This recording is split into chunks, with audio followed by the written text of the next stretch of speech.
भक्तजनों, दुर्गा सप्तशती कथा का श्रवण करने से आपका जीवन सुंदर होगा। आपके जीवन की समस्त परेशानियां दूर होंगी और श्री माँ दुर्गा की कृपा प्राप्त होगी। जय माता दी। अथ विनियोग। प्रथम चरित्र के ब्रह्मा ऋषि, महाकाली देवता, गायत्री छंद, नंदा शक्ति, रक्तदंत का बीज, अग्नि तत्व और ऋग्वेद स्वरूप है। श्री महाकाली देवता की प्रसन्नता के लिए प्रथम चरित्र के जप में विनियोग किया जाता है। अथ ध्यानम। भगवान विष्णु के सो जाने पर मधु और कैटब को मारने के लिए कमल जन्मा ब्रह्मा जी ने जिनका स्तवन किया था, उन महाकाली देवी का मैं स्तवन करता हूँ। वे अपने 10 हाथों में खड्ग, चक्र, गदा, वाण, धनुष, परिघ, शूल, भुशुंडी, मस्तक और शंख धारण करती हैं। उनके 3 नेत्र हैं। वे समस्त अंगों में दिव्य आभूषणों से विभूषित हैं।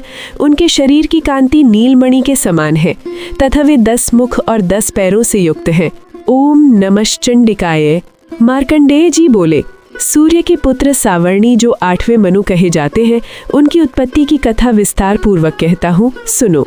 सूर्य कुमार महाभाग सावर्णी भगवती महामाया की अनुग्रह से जिस प्रकार मनवंतर के स्वामी हुए, वही प्रसंग सुनाता हूँ।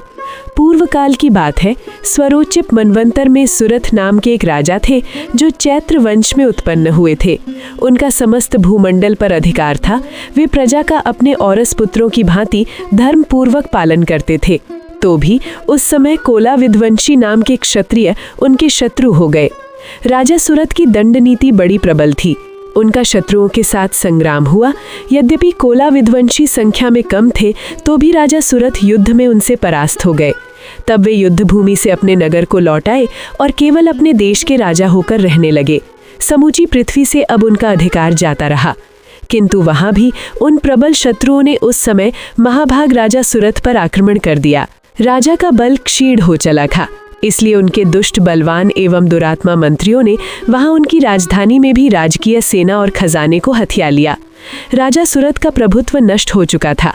इसलिए वे शिकार खेलने के बहाने घोड़े पर सवार होकर वहां से अकेले ही एक घने जंगल में चले गए। वहां उन्होंने विप्रवर मेधा मुनि का आश्रम देखा, जहां कितने ही हिंसक जीव अपनी स्वाभाविक हिंसा वृत्ति छोड़कर परम शांत भाव से रहते थे। मुनि के बहुत से शिष्य उस वन की शोभा बढ़ा रहे थे। वहां जाने पर उन्होंने उनका सत्कार किया और अब वे उन मुनि श्रेष्ठ के आश्रम पर इधर उधर विचरते हुए कुछ काल तक रहे। फिर ममता से आकृष्ट चित्त होकर वहां इस प्रकार चिंता करने लगे, पूर्व काल में मेरे पूर्वजों ने जिसका पालन किया था, वही नगर आज मुझसे रहित है। पता नहीं मेरे दुराचारी भृत्यगण उसकी धर्मपूर्वक रक्षा करते हैं या नहीं। जो सदा मद की वर्षा करने वाला शूरवीर था, वह मेरा प्रधान हाथी अब शत्रुओं के अधीन होकर न जाने किन भोगों को भोगता होगा। जो लोग मेरी कृपा, धन और भोजन पाने से सदा मेरे पीछे पीछे चलते थे, वे निश्चय ही अब दूसरे राजाओं का अनुसरण करते होंगे। उन अपव्ययी लोगों के द्वारा सदा खर्च होते रहने के कारण अत्यंत कष्ट से जमा किया हुआ मेरा वह खजाना खाली हो जाएगा। ये तथा और भी कई अन्य बातें राजा सुरथ निरंतर सोचते रहते।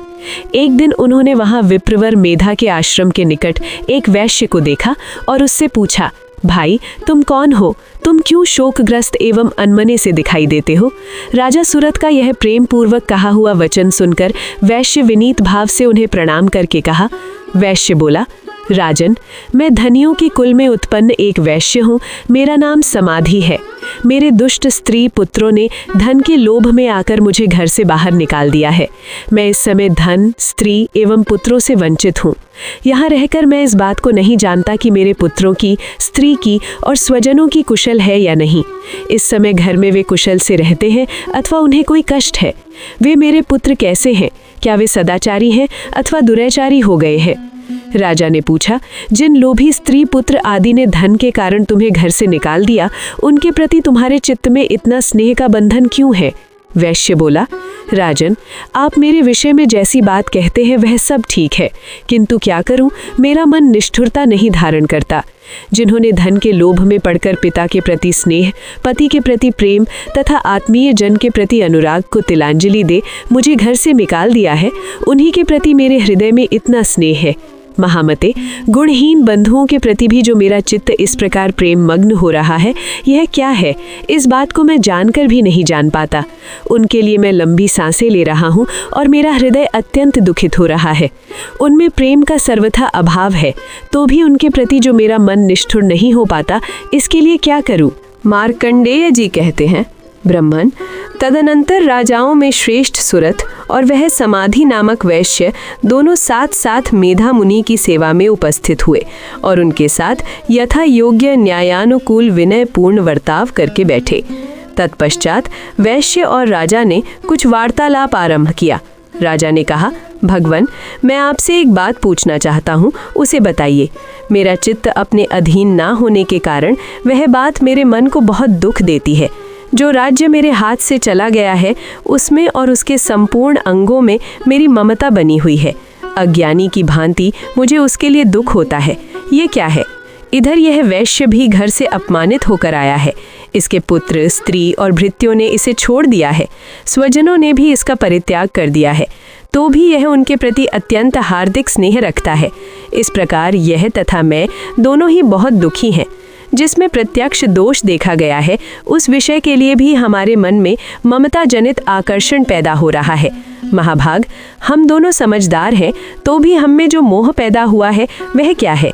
विवेक शून्य पुरुष की भांति मुझमें और इसमें भी यह मूढ़ता प्रत्यक्ष दिखाई देती है। ऋषि बोले, महाभाग, विषय मार्ग का ज्ञान सब जीवों को है। इसी प्रकार विषय भी सबके लिए अलग अलग हैं। कुछ प्राणी दिन में नहीं देखते और दूसरे रात में नहीं देखते, तथा कुछ जीव ऐसे हैं जो दिन और रात्रि दोनों में बराबर देखते हैं। यह ठीक है कि मनुष्य समझदार होते हैं, किंतु केवल वे ही ऐसे नहीं होते। पशु, पक्षी और मृग आदि सभी प्राणी समझदार होते हैं। मनुष्यों की समझ भी वैसी ही होती है जैसी उन मृग एवं पक्षियों की होती है, तथा जैसी मनुष्यों की होती है वैसी ही उन मृग, पक्षी आदि की होती है। यह तथा अन्य बातें भी प्रायः दोनों में समान होती हैं। समझ होने पर भी इन पक्षियों को तो देखो, ये स्वयं भूख से पीड़ित होते हुए भी मोहवश बच्चों की चोंच में कितने चाव से अन्न के दाने डाल रहे हैं। नरश्रेष्ठ, क्या तुम नहीं देखते कि ये मनुष्य समझदार होते हुए भी लोभवश अपने किए हुए उपकार का बदला पाने के लिए पुत्रों की अभिलाषा करते हैं? यद्यपि उन सब में समझ की कमी नहीं है, तथापि वे संसार की स्थिति यानी जन्म मरण की परंपरा बनाए रखने वाली भगवती महामाया के प्रभाव द्वारा ममतामय भंवर में युक्त मोह के गहरे गर्त में गिराए गए हैं। इसलिए इसमें आश्चर्य नहीं करना चाहिए। जगदीश्वर भगवान विष्णु की योग निद्रा रूपा जो भगवती महामाया है, उन्हीं से ये जगत मोहित हो रहा है। वे भगवती महामाया देवी ज्ञानियों के भी चित्त बलपूर्वक खींचकर मोह में डाल देती हैं। वे ही इस संपूर्ण चराचर जगत की सृष्टि करती हैं, तथा वे ही प्रसन्न होने पर मुक्ति के लिए वरदान देती हैं। वे ही पराविद्या, संसार बंधन और मोक्ष की हेतुभूता सनातनी देवी हैं, तथा संपूर्ण ईश्वरों की भी अधीश्वरी हैं। राजा ने पूछा, भगवन, आप जिन्हें महामाया कहते हैं, वे देवी कौन है? ब्रह्मन, उनका आविर्भाव कैसे हुआ तथा उनके चरित्र कौन कौन से हैं? ब्रह्मवेत्ताओं में श्रेष्ठ महर्षि, उन देवी का जैसा प्रभाव हो, जैसा स्वरूप हो और जिस प्रकार प्रादुर्भाव हुआ हो, वह सब मैं आपके मुख से सुनना चाहता हूँ। ऋषि बोले, राजन, वास्तव में तो वे देवी नित्य स्वरूपा ही है। संपूर्ण जगत उन्हीं का रूप है तथा उन्होंने समस्त विश्व को व्याप्त कर रखा है। तथापि उनका प्राकट्य अनेक प्रकार से होता है, वह मुझसे सुनो। यद्यपि वे नित्य एवं अजन्मा है, तथापि जब देवताओं का कार्य सिद्ध करने के लिए प्रकट होती हैं, उस समय लोक में उत्पन्न हुई कहलाती हैं। कल्प के अंत में जब संपूर्ण जगत एकार्णव में निमग्न हो रहा था और सबके प्रभु भगवान विष्णु शेषनाग की शैया पर योग निद्रा का आश्रय ले सो रहे थे, उस समय उनके कानों के मैल से दो भयंकर असुर उत्पन्न हुए, जो मधु एवं कैटब के नाम से विख्यात थे। वे दोनों ब्रह्मा जी का वध करने को तैयार हो गए। भगवान विष्णु के नाभि कमल में विराजमान प्रजापति ब्रह्मा जी जब उन दोनों भयानक असुरों को अपने पास आया और भगवान को सोया हुआ देखा, तब एकाग्र चित्त होकर उन्होंने भगवान विष्णु को जगाने के लिए उनके नेत्रों में निवास करने वाली योग निद्रा का स्तवन आरंभ किया, जो इस विश्व की अधीश्वरी, जगत को धारण करने वाली, संसार का पालन और संहार करने वाली तथा तेज स्वरूप भगवान विष्णु की अनुपम शक्ति है। उन्हीं भगवती निद्रा देवी की भगवान ब्रह्मा स्तुति करने लगे। ब्रह्मा जी ने कहा, देवी, तुम ही स्वाहा, तुम ही स्वधा और तुम ही वशटकार हो। स्वर भी तुम्हारे स्वरूप हैं। तुम ही जीवन दायिनी सुधा हो। नित्य अक्षर प्रणव में अकार, उकार, मकार इन सभी मात्राओं के रूप में तुम ही स्थित हो तथा इन 3 मात्राओं के अतिरिक्त जो बिंदु रूपा नित्य अर्ध मात्रा है, जिसका विशेष रूप से उच्चारण नहीं किया जा सकता, वह भी तुम ही हो। देवी, तुम ही संध्या, सावित्री तथा परम जननी हो। देवी, तुम ही इस विश्व ब्रह्मांड को धारण करती हो। तुमसे ही इस जगत की सृष्टि होती है। तुम ही से इसका पालन होता है और सदा तुम ही कल्प के अंत में सबको अपना ग्रास बना लेती हो। जगन्मयी देवी, इस जगत की उत्पत्ति के समय तुम सृष्टि रूपा हो, पालन काल में स्थिति रूपा हो तथा कल्पांत के समय संहार रूप धारण करने वाली हो। तुम ही महाविद्या, महामाया, महामेधा, महास्मृति, महामोह रूपा, महादेवी और महासूरी हो। तुम ही तीनों गुणों को उत्पन्न करने वाली सबकी प्रकृति हो। भयंकर काल रात्रि, महारात्रि और मोह रात्रि भी तुम ही हो। तुम ही श्री, तुम ही ईश्वरी, तुम ही ह्री और तुम ही बोध स्वरूपा बुद्धि हो। लज्जा, पुष्टि, तुष्टि, शांति और क्षमा भी तुम ही हो। तुम खड्ग धारणी, शूल धारणी, घोर रूपा तथा गदा, चक्र, शंख और धनुष धारण करने वाली हो। बाण, भुषुंडी और परिघ ये भी तुम्हारे अस्त्र हैं। तुम सौम्य और सौम्यतर हो। इतना ही नहीं, जितने भी सौम्य एवं सुंदर पदार्थ हैं, उन सब की अपेक्षा तुम अत्यधिक सुंदरी हो। पर और अपर सबसे परे रहने वाली परमेश्वरी तुम ही हो।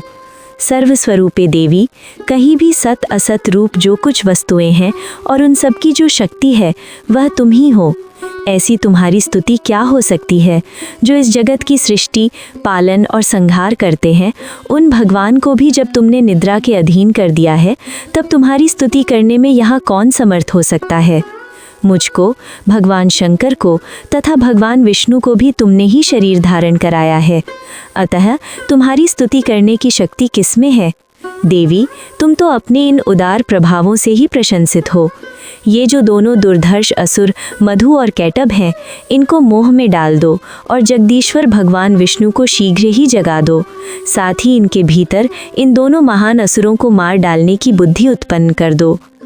ऋषि कहते हैं, राजन, जब ब्रह्मा जी ने वहाँ मधु एवं कैटभ को मारने के उद्देश्य से भगवान विष्णु को जगाने के लिए तमोगुण की अधिष्ठात्री देवी योग निद्रा की इस प्रकार स्तुति की, तब वे भगवान के नेत्र, मुख, नासिका, बाहु, हृदय और वक्षस्थल से निकलकर अव्यक्त जन्मा ब्रह्मा जी की दृष्टि के समक्ष खड़ी हो गईं। योग निद्रा से मुक्त होने पर जगत के स्वामी भगवान जनार्दन उस एकार्णव के जल में शेषनाग की शैया से जाग उठे। फिर उन्होंने उन दोनों असुरों को देखा। वे दुरात्मा मधु एवं कैटभ अत्यंत बलवान तथा पराक्रमी थे और क्रोध से लाल आंखें किए ब्रह्मा जी को खा जाने के लिए उद्योग कर रहे थे। तब भगवान श्री हरि ने उठकर उन दोनों के साथ 5000 वर्षों तक केवल बाहु युद्ध किया। वे दोनों भी अत्यंत बल के कारण उन्मत्त हो रहे थे। इधर महामाया ने भी उन्हें मोह में डाल रखा था। इसलिए वे भगवान विष्णु से कहने लगे, हम तुम्हारी वीरता से संतुष्ट हैं, तुम हम लोगों से कोई वर मांगो। श्री भगवान बोले, यदि तुम दोनों मुझ पर प्रसन्न हो तो अब मेरे हाथ से मारे जाओ। बस इतना सा ही मैंने वर मांगा है, यहाँ दूसरे किसी वर से क्या लेना है। ऋषि कहते हैं, इस प्रकार धोखे में आ जाने पर जब उन्होंने संपूर्ण जगत में जल ही जल देखा, तब कमल नयन भगवान से कहा, जहाँ पृथ्वी जल में डूबी हुई न हो, जहाँ सूखा स्थान हो, वहीं हमारा वध करो।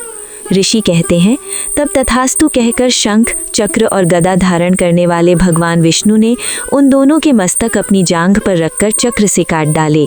इस प्रकार ये देवी महामाया ब्रह्मा जी की स्तुति करने पर स्वयं प्रकट हुई थी। अब पुनः तुमसे उनके प्रभाव का वर्णन करता हूँ, सुनो।